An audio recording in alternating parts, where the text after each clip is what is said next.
Hello guys, a very good morning to all of you. Welcome to 21st Century IAS Academy online Indian economic classes.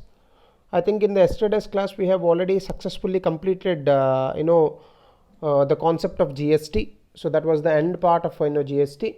So till now in the taxation and fiscal system chapter, we have completed the things like what are the direct taxes and what are the indirect taxes. I think only this part we have completed.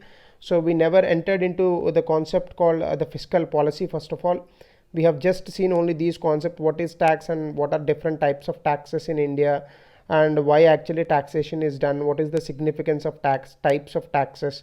So most of the taxes I have covered. If I leave any other taxes also, again I'll come and I'll refer those taxes. You no need to worry. And ఇంకా ఉన్నాయి కొన్ని పైజోవియన్ tax అని, inverted duty structure ani. I'll deal them in the miscellaneous concepts whenever it is required. So today's concept all together as a new one, we are going to start with the fiscal policy. So what exactly this fiscal policy means? Last time I told you, when I was talking about the monetary policy, I hinted you many times that many things we will talk in the fiscal policy also. Now we have reached this fiscal policy. So first of all, what exactly fiscal policy means? So before we go into this, first let us rewind ourselves with the monetary policy. When we were talking about the monetary policy, I told you many times that monetary policy, that is where it is the primary tool with the RBI which controls the inflation in the country. But it doesn't mean that RBI is the sole responsible entity of controlling the inflation. It is also the government which needs to focus and control the inflation as well in the country. So one way of, or one tool for the government of India to control this particular inflation, that is your fiscal policy. So when it comes to this fiscal policy, first let us try to understand the meaning of this and where this word called fiscal policy came. So fiscal policy, the word it came from this, that is fisc. What is meant by fisc? State treasury. Telugulo manaki kosha antaru, ante kosadhikari ani pilustaru kada. So treasury ni emantaru ante kosa antaru anamata. So that is called state treasury. And treasury means that is the place where the most that is the place where all the government revenue is stored. And అదొక virtual కోశ అంటే భాండాగారం అంటాం మనం. So జనరల్గా మనకు ఉన్నటువంటి wealth అంతటిని కూడా ఒక ప్లేస్లో పెడితే దాన్ని కోశ అంటారు. Anyway, the word Fisk means it is called state treasury. And fiscal policy means the policy concerning the use of the state treasury or the government finances to achieve the macroeconomic goals. What are the macroeconomic goals? Increasing the growth rate in the country, bringing the development in the country, or raising the standards of living of the people, right? Increasing the literacy. So there are many goals that we have talked about. Under the planning, I told you 4 important goals. For example, growth, modernization, self-reliance, equity. So to achieve these macroeconomic goals, the government uses its finances to achieve these goals. That is called fiscal policy. So fiscal policy, it can foster growth, which means GDP, and not only that, human development, that is standards of living, through a number of different channels. So in any manner in this fiscal policy, what we are supposed to learn is only this thing, that how this particular fiscal policy helps in reaching these economic goals or helps in achieving the macroeconomic goals, and what are the channels available to it. So if you rewind our monetary policy also, we have done the same thing. First we have seen what is meant by monetary policy, and we have also seen how this monetary policy is helpful in increasing the growth rates or controlling the inflation or stabilizing the prices in the market.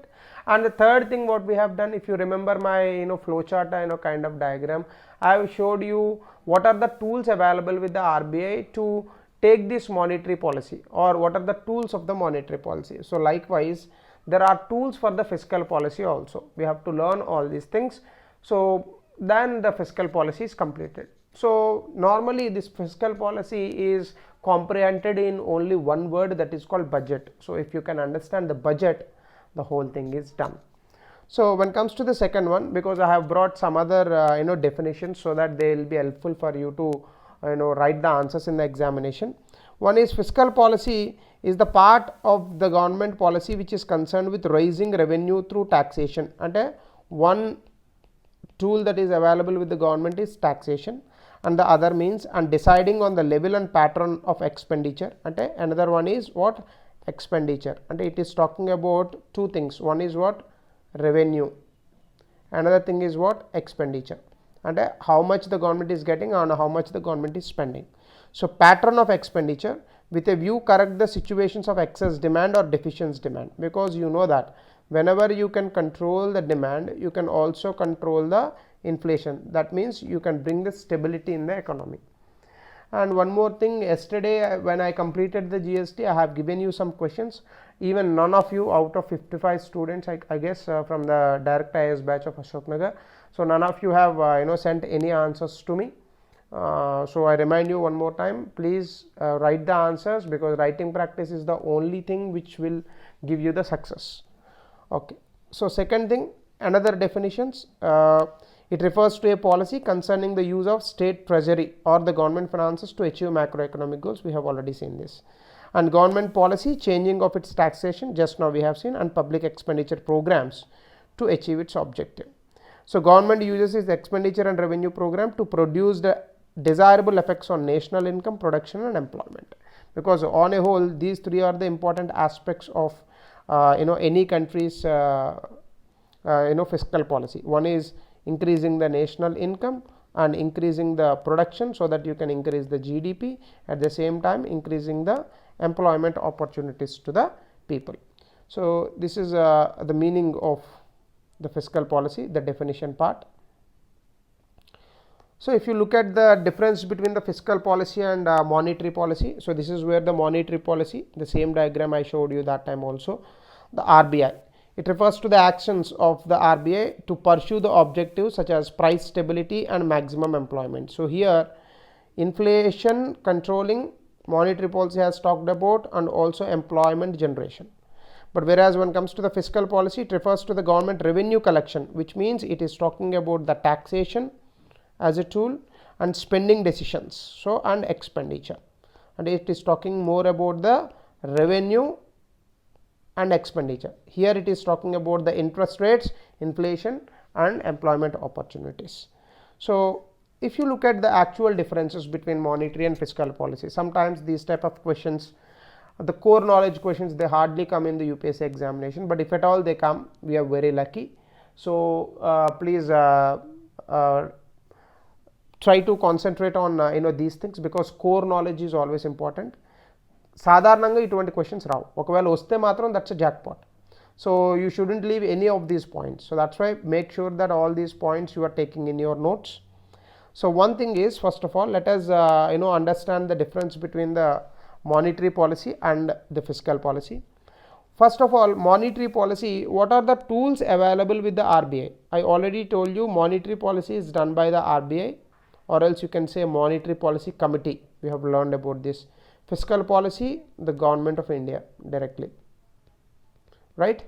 So monetary policy, if you see the tool that the monetary policy uses to control the inflation, or to bring the stability in the economy, or to increase the growth rates in the country, or to increase the employment opportunities, it uses the interest rates. And by using the interest rates, it can increase the money supply in the economy so that we can increase the growth rates, or by decreasing the by decreasing or increasing the interest rates, you can control the money supply. By increasing the money supply, you can increase the GDP.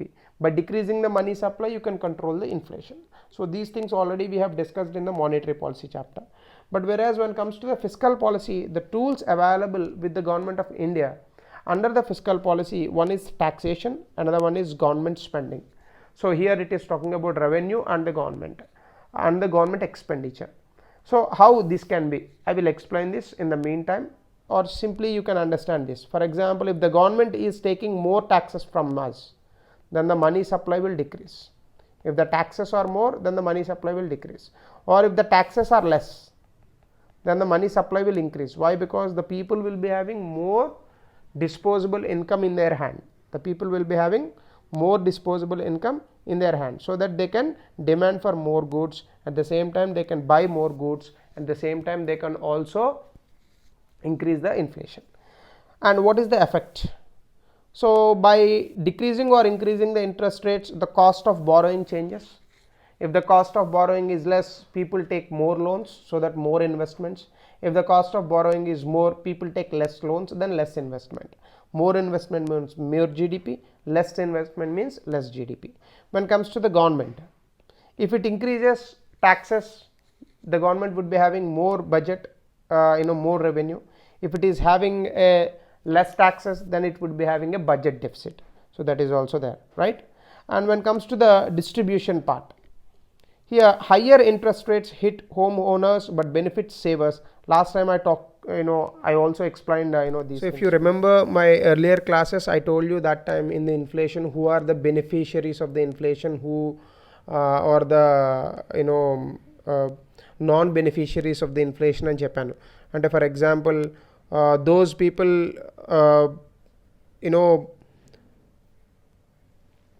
for example, those people who took the loan before the interest rates were increased, so they are good. So those people who are returning the money when the inflation was high, they are also good ani. So ఇటువంటి కొన్ని చెప్పాను మీకు అవి గుర్తుంటే కనుక. So higher interest rates hit homeowners but it benefits savers, of course, as usual. So whenever the interest rates are higher, so definitely it will hit the homeowners because they have to pay more and more money. So whereas when it comes to the savers, because they are saving in the bank, they get more interest rates. So that is also there. Alage it depends which tax you raise. For example, when it comes to the fiscal policy, if you are paying income tax, if the government is increasing the income tax, then you will face the problem. Or if you have a company, if the government is increasing the corporate tax, then you will face the problem. Or if the corporate tax is increased but if the income tax is reduced, then the individuals will get benefit, whereas when it comes to the companies, they will face the problems. Ante it depends on which taxes you raise. So exchange rate, alage higher interest rate cause appreciation, obviously, because it will contract the money supply. Whenever the rupee supply is decreasing, then the rupee demand will increase. Once the rupee demand is increasing, the dollar demand will reduce. మీకు ఇది గుర్తుంటే rupee కన్వర్టబిలిటీలో అవి నేను మాట్లాడాను. So whenever the rupee demand is increasing, the rupee will appreciate. Here when it comes to the fiscal policy, because it is related to inside your country, it is not actually completely related to your exchange rate. And exchange rate తో దీనికి సంబంధం లేదు. But monetary policy, their exchange rate determination is done by RBI. Alage inflation, it has its possible effects on the demand and supply side of the rupee, especially from outside the country. Also you get some investment that also to be looked after by your RBI. So kabatti akkada interest rates తో మీకు సంబంధం ఉంటుంది. But whereas when it comes to the fiscal policy, this is completely within the country. It is nothing to do with your any other aspects. But it doesn't mean that completely there is no effect. Slight effect will be there. For example, depending on your fiscal policy, only your exports and imports may also get affected. దానివల్ల కూడా మీకు exchange rate మీద కొంత effect ఉండే అవకాశం ఉంది. So completely it is not like no effect, but generally there is no effect, but specifically there may be, but we go with probability. We never deal in the economy with certainty. And when it comes to the supply side, so monetary policy can only influence the demand side, it cannot influence the supply side. Ante for example, it can increase the money supply or it can decrease the money supply. With that, it can only influence the demand but not supply. But whereas when it comes to the fiscal policy, because it uses the taxes as tool, for example, if the government increases the taxes, the higher taxes may affect the incentives to work. And for example, if the taxes are high, then some companies, they may not recruit new people in the companies. So because of that, the output may also reduce, and it may affect the supply side aspects also. Are you getting the point?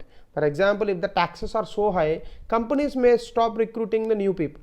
If the taxes are low, company may recruit more people, so that if more people are there, more production in the company. So like that. When it comes to the politics, monetary policy is generally done by an independent agency, that is your RBI. But whereas when it comes to the fiscal policy, it is highly political, because budget is generally introduced by whom? politicians, ruling party politicians. So always give subsidies and more perks to the people so that they can withstand to the next elections also, right? And when it comes to the liquidity trap, so what exactly liquidity trap you must understand first, so then only you can understand this point. అంటే ఇందులో మనకి చాలా ఉంటాయి ఇటువంటివి, fiscal trap, liquidity trap ఇటువంటివి. So first let us understand this liquidity trap means. So liquidity trap occurs when the interest rates are close to zero, but still instead of spending, if the people holding the cash అంటే saving the cash instead of spending or investing, then it is called as liquidity trap. అంటే for example cuts in interest rates may not work in liquidity trap. అంటే for example let's say you have reduced the interest rates to minimum, but still people are not investing or not spending, but simply they are saving the money. ఇప్పుడు ఏమవుతుంది, మీరు interest rates తగ్గించినా కూడా investment పెరగదు. Generally whenever the interest rate is reducing, what should happen? Investments will go up. Investments has to go up, or they're supposed to go up. But liquidity trap means it occurs when the interest rates are close to zero, but still people are not interested in spending or investing, but they are simply interested in saving the money. So after the rate of interest has fallen to a certain level also, the liquidity preference of the people may become virtually absolute, in that sense that almost everyone prefers saving the cash rather than holding a debt which yields so low rate of interest. And no one comes to the banks, they won't invest the money in the banks, or they won't invest in any business, they won't spend the money, they simply leave that money like that. That is called liquidity trap. Are you getting the point? So ఇది liquidity trap అనేటటువంటిది ఇక్కడ వస్తుంది. అంటే cuts in interest rates may not work in liquidity trap. So fiscal policy, it advised in very deep recessions, and whenever there is a deep recession, to turn up this liquidity trap, and when the people are not spending but governments can spend instead of the people. అంటే spending అనేటటువంటిది ఇప్పుడు government పెంచొచ్చు కదా. For example what is meant by recession? Recession means if the GDP is going negatively, then we can call it as recession after some point of time. మీకు చెప్పాను, slow down, contraction, recession, depression అట్లా. So then what the government will do? Liquidity trap in terms of fiscal policy, it is a situation when expansionary monetary policy, in terms of fiscal policy, when there is a recession, when the people are not spending the money, or when the people are not showing the interest in spending or investing the money, but the government can spend it. So fiscal policy, it was advised in very deep recession problems. And మీకు అందుకే చూడండి, whenever there is a recession, everyone suggests that government must increase its investment, government must increase its spending. ఈ మధ్యకాలంలో పేపర్లో కూడా వచ్చింది, నిన్న మొన్న హిందూ న్యూస్ పేపర్లో ఆర్టికల్స్ వచ్చారండి. మీరు చూస్తే కనుక అన్ఎంప్లాయ్మెంట్ మీద 2 articles వచ్చాయి. Yesterday 1 article and day before yesterday 1 more article. So I have given the current affairs in Telugu. If you see my class, there you will understand. మీకు చెప్పాను నేను అక్కడ, in that class I have I have explained this concept, because today there is a huge unemployment is happening because of the COVID-19 situation. It is the time for the government to step up its investment and spending in the rural areas, especially under the programs like Manrega, where it can give the direct money to the people or direct income to the people. దానివల్ల ఏమవుతుంది, because of the government spending, people will get the money and people will again increase the demand in the economy. So liquidity trap means what? It is a situation where even the interest rates has fallen, the people are not interested to put their money for investment. Ante enti, the liquid money with the people will get trapped because of some fear psychosis. The money that is with the people will get trapped because of the fear psychosis. Are you understanding it? So that is called liquidity trap. So in the monetary policy, when there is a liquidity trap happening in the economy, monetary policy may not work, but fiscal policy will work, because on behalf of the people, or else simply by replacing the people spending, government can spend more. Government will simply spend the money. So liquidity trap నుంచి కాస్త బయటకు వస్తాం మనం. Artificially also we can increase the demand, and again the normalcy position will return. So these are the differences between monetary policy and fiscal policy. Very easy points. So Similar to the monetary policy, fiscal policy is also classified into two types. If you remember, the same terminology I have used for the monetary policy also. One is expansionary monetary policy, another one is contractionary monetary policy. Here, even for the fiscal policy, I am using the similar terms, that is expansionary fiscal policy and contractionary fiscal policy. What is meant by expansionary fiscal policy? Government will spend more money.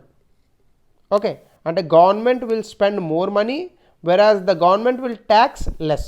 Chond, taxes will go down, so that people will also spend more money.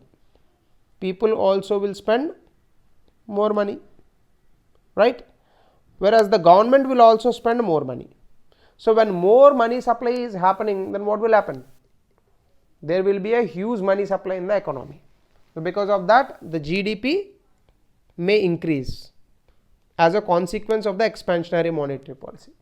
Similarly, we have seen for the expansionary fiscal policy. Similarly, we have seen these things or these outcomes for the monetary policy also. So same similar output or outcome.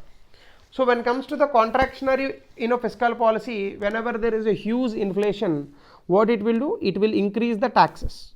Whenever it increases the taxes, the people, they cannot spend more money. The people will be having less money in their hands, but the government spending will also go down. ఇప్పుడు ఏమవుతుంది? The money supply in the economy goes down, as well the inflation goes down, as well the GDP may also goes down.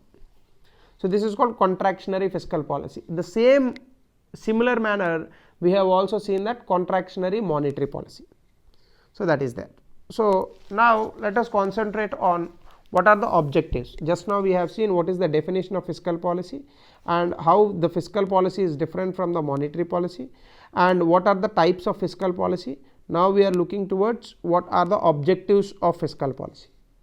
And in this fiscal policy, what we have seen, what are its objectives.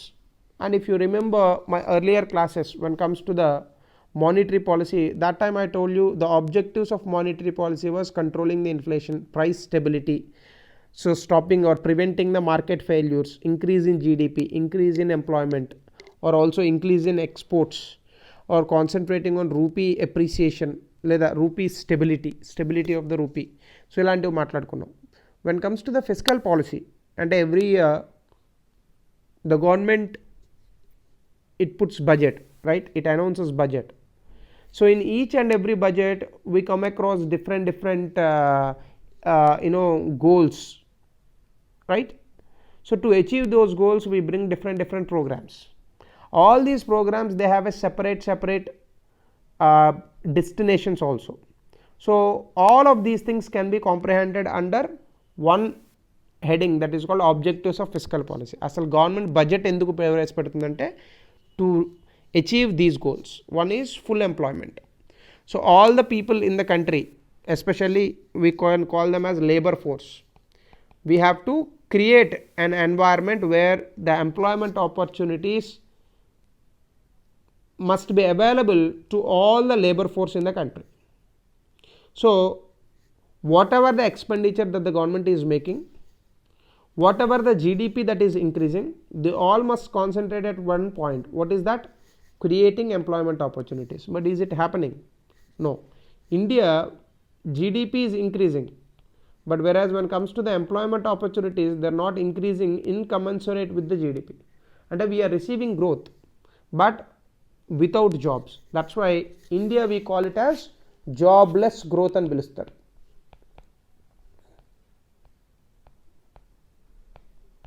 What is that phenomenon existed in India?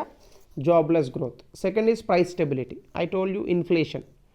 So this was there in the monetary policy also, but there the monetary policy we can concentrate only on the demand side, but here the fiscal policy, it can concentrate both on demand side as well as the supply side. And economic growth, so increase in GDP, definitely by your taxation structure and by creating the environment which is suitable and contributive to the private sector and also for the industries, we can bring the economic growth also. Next one is equitable distribution. What is meant by equitable distribution? Whatever the wealth that has been generated in India, that has to be equitably distributed with all the people, and the benefits of the development must go not only to the rich people, but they must also go to the poor people as well. So that's what we talk about inclusive growth అనే దాంట్లోనే. అలాగే fourth goal of ప్లానింగ్లో కూడా మనం మాట్లాడుకున్నాం. అలాగే external stability, right? So you can say here defence, you can talk about all these things. And as you see, we have a problem with Pakistan and China. So this fiscal policy must concentrate on this external security also. So it's not only fiscal policy, it not only concentrates on your economical things, but it also on security wise. So external stability, economy wise as well as security wise you can talk. Next one is capital formation. And more investments కోసం మనం ఏం చేయాలి? We have to create such ambience of environment where more and more investments can be increasing. అంటే for example చూడండి, by according to the reforms that you are bringing, you will get the FDI. అంతే కదా? For example, if tomorrow government announces like FDI in defense is 100%, many defense companies from United States and from UK and from Russia and from Israel, they'll come and they'll invest in our country, isn't it so? But of course, because of its own reasons, because of the security purposes, government of India is not allowing the FDI in defense. That's a different thing. But if at all, if we allow or if we change the FDI norms, many country companies, they are very much ready to enter into India. That is already happening in telecommunications. Before 1999 there was no FDI in telecommunications. That's why there was only two companies, BSNL and MTNL. Today you see, after 2000, when the cell phone era was started, when we allowed the FDI in telecommunications for 100%, how many companies are there today? Vodafone, okay, and earlier Idea, different companies like Uninor, Telenor. Even before that ఇంకా చాలా ఉండేవి, but Jio వచ్చిన తర్వాత అన్నీ పడిపోయాయి, isn't it so? So something like this. And regional balance. So the fiscal policy, it shouldn't concentrate only on particular regions like only Uttar Pradesh or only Delhi or only Haryana or only Gujarat. It has to think about whole India. So that regional balance must be created. And not only that, there are also other objectives. For example, expenditure, whatever the expenditure that is done by the government, it should be with the national priorities. అంటే national ప్రియారిటీస్కి లోబడి మాత్రమే మీరు ఎక్స్పెండిచర్ని ఖర్చు చేయాల్సి ఉంటుంది. మీరు డబ్బులు ఖర్చు పెట్టే వాటిని ఖర్చు చేయాల్సి ఉంటుంది, అందుకని మీకు ఇష్టం వచ్చినట్టు చేయకూడదు. So whatever the expenditure you are doing, that should be with what? National priorities. Sorry. And also expenditure, whatever you are doing, that should not leads to what? Inflation రాకుండా మీరు ఎక్స్పెండిచర్ చేయాల్సి ఉంటుంది. And also whatever the expenditure you are doing, that must be efficient. So efficient resource allocation. And not only that, we have to avoid wasteful expenditure, right? And not only that, when the government is collecting the revenue from the people in terms of taxes, the taxation should be fair and just. అంతే కదా? ఏదో for example నేను 30,000 రూపాయలు నెలకు సంపాదిస్తున్నాను అనుకోండి, అందులో 15,000 రూపాయలు tax ఇమ్మంటే ఎట్లా? కుదరదు. అది ఏదో ఒక 1000 రూపాయలు ఇమ్మంటే పర్వాలేదు. సో అట్లా అంటే టాక్సేషన్ షుడ్ బి జస్ట్, న్యాయంగా ఉండాలి, and fairly or helpful, right? And also whatever the policies you are making, they must concentrate on the overall welfare of the people. So all these things where we bring under Article 112 of the Indian Constitution. What is that? Annual financial statement. What does that mean? Budget. So మీ బడ్జెటే మీ fiscal policy, మీ fiscal పాలసీయే మీ budget. Fiscal policy, as I told you, these are the things we have already spoken about this. What are the instruments we use for that? Taxation by increase or decrease. Public debt అంటే government borrowings, right? Whenever government borrow more money from the banks, మీకు ఏమవుతుంది? Money supply with the banks will reduce. So అది కూడా public debt. So మరీ ఎక్కువ ఉండకూడదు. అలాగే deficit financing, I will talk about this, wait for that time. Public expenditure, the total spending of the government itself. So all these points, they come under the fiscal policy tools. So here it comes called budget. So in general, there is no word actually called as budget either in the constitution or anywhere else. So budget is a word, it's a colloquial word that we use generally to understand the things. But budget అనే word కాన్స్టిట్యూషన్లో లేదు. కాన్స్టిట్యూషన్లో ఉన్నటువంటి word ఏంటి? Annual financial statement. So here it goes. How that annual financial statement looks like is this: Union Budget of India. Annual financial statement, it includes 3 funds. One is Consolidated Fund of India. So what is meant by Consolidated Fund of India? Whatever the tax that you are paying, each and every rupee of that tax, it goes to this fund, that is called Consolidated Fund of India. ఇది మీకు కాన్స్టిట్యూషన్లో కూడా ఉంటుంది, consolidated fund of India. I think consolidated fund of India, I think అది article number 266 if I'm not wrong. Of course public fund కూడా 266 వస్తుంది నాకు తెలిసినంత వరకు. So the consolidated fund of India and public fund of India, I think article 266. Please check it one more time. I think my memory is correct. So this is about Consolidated Fund of India and this is about public funds of India. So public fund ante entante, here the government acts as a banker.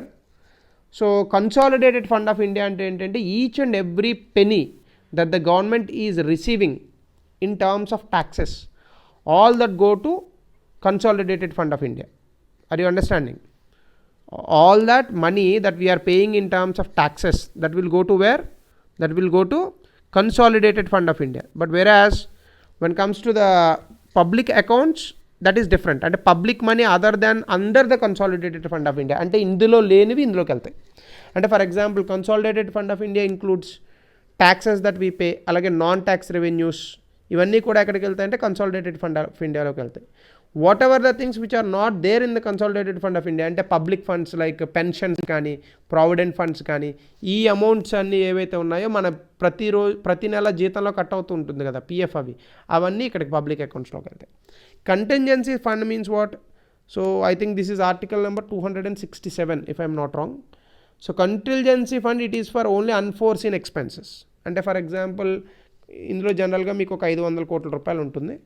So unforeseen expenditure, whenever a natural calamity happens, some expenditure is required, or else this COVID-19 situation, some expenditure is required. So that is your contingency fund.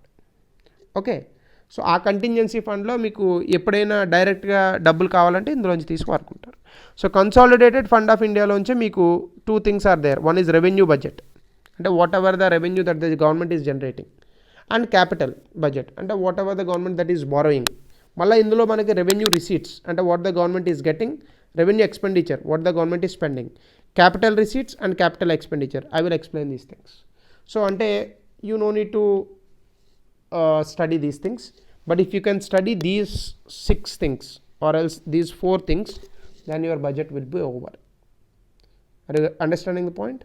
So this part we will continue from tomorrow. So thank you. This is the end of today's class. If you have any questions regarding of this or any complaints or any doubts, anything, you are free to message me. Thank you. This is the end of today's class.